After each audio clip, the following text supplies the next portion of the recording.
Sumakay ako ng Victory Liner Deluxe bus trip from Cubao to Baguio City sa halagang 749 pesos. Sa experience ko, spacious itong deluxe bus ng Victory Liner kasi na-enjoy ko yung space at pati na rin yung CR na hindi hassle.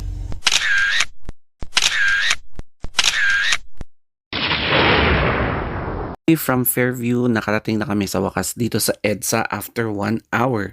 So, pinakita ko yung online receipt ko and then pumunta na kami dito sa bus. Bale, nagbook ako via victoryliner.com. So, dito one way from Cubao to Baguio. So, Baguio, lagay natin ulit. And then, depart. So, may date and then magpapakita dito yung kanilang list of available bus trips. So, dito may Royal Class, First Class, and pipiliin natin dito yung Deluxe. So, ayan, 7 a.m. Deluxe, 749 pesos.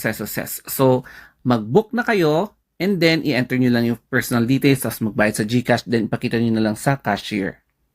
Yung first impression ko dito sa bus upon entering, malawak siya, tapos mukhang bago itong bus na nasakyan namin kahit na deluxe siya as compared sa mga first class tsaka yung sa royal class.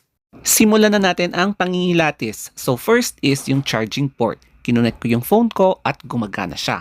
And ito yung isa sa mga pinakagusto ko kasi madaling ma-drain yung phone ko. Kaya plus points ito sa akin.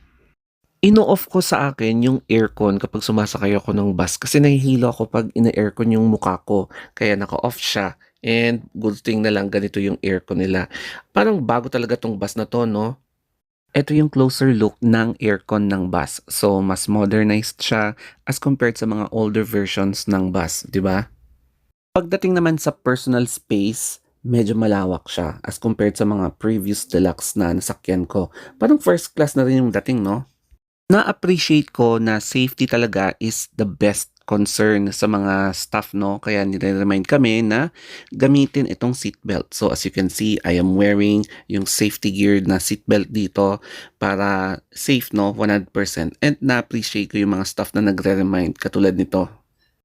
Pero parang ang saya ng trip ko ngayon kasi spacious siya tapos mukhang bago talaga yung unit na ginamit dito for deluxe trip. Konting issue lang is yung privacy. May tumabi kasi sa akin na pasahero na pariwara. Kilos ng kilos, tas hindi mapakali, tas biglang lumipat sa harap. Ganun din pariwara, kaya pinagalitan siya ng konduktor at sinabihan na ayusin yung gamit niya at position niya. Well, anyway, nagsimula na yung bus trip namin at nandito kami sa Skyway.